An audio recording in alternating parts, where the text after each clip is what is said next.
So GM guys, another day, another video about crypto airdrops. So for now, let's talk about Project Zero.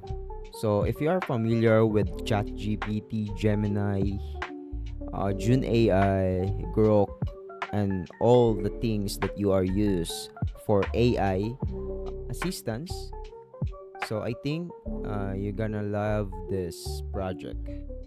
But it is a Project Zero. Just kidding. So let's proceed. What is Project Zero? So Project Zero is the next generation smart, autonomous, and AI agent with actionable blockchain intelligence. So what is the meaning of that? Or what is the meaning of this? Ano ang ibig sabihin nun? So Project Zero, for layman's term, it is AI assistance that specifically used for blockchain technology, or in the blockchain transaction and everything that you are looking for, the trends, markets, what is happening in the crypto, creating portfolios, and everything that you are really need in the project, in the crypto space. So for now, how can we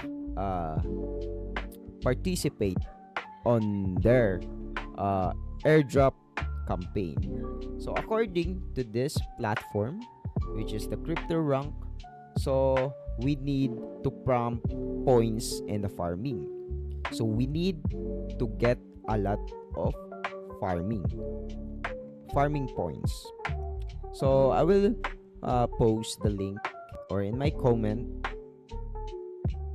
or in the description for us to start grinding this, because this is in the testnet. So there's a highly probability that this one will gives us an airdrop. So mabibigyan tayo ng airdrop dito. So unang-una, kailangan lang natin bumisita sa website nila. And for instance, how to start this? We need to connect the wallet. So as usual, we are going to use the MetaMask to connect. But do not forget to connect as well your email. So kailangan nyo may email dyan. So maglalagay kayo ng email in order na magkaroon kayo ng access.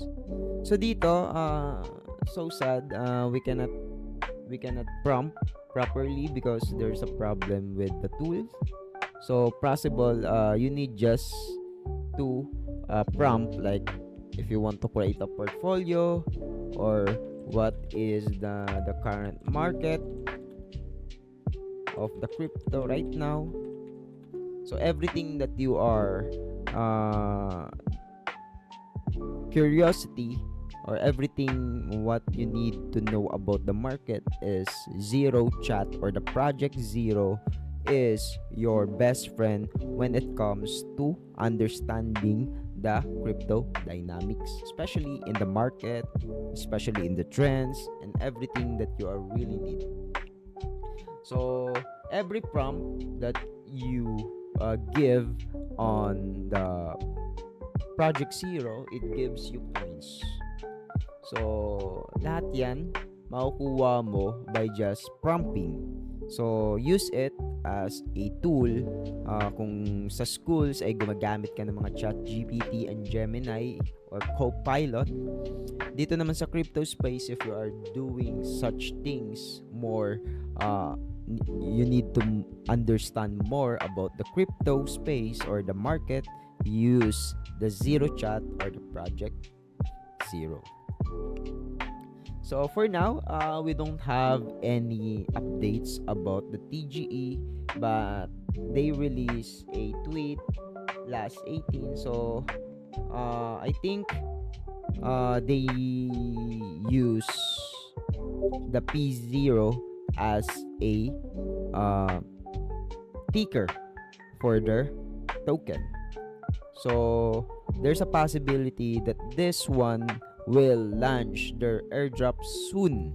So, mas maganda talaga na mag-start na kayo na mag-grind ng token or points ni Project Zero. So, malapit na yan guys. I think it's the best thing that you need to do is to start grinding right now para hindi tayo mahuli. And according to this, kailangan lang natin mag-interact, mag-gather ng farming points, and check your progress in the dashboard. So kung hindi gumana sa inyo in the website or in the PC, you can use it on the mobile phone. So madali lang siya. Hindi kayo mahihirapan. Hindi kailangan na nasa PC ka, but you can also use it for the phone.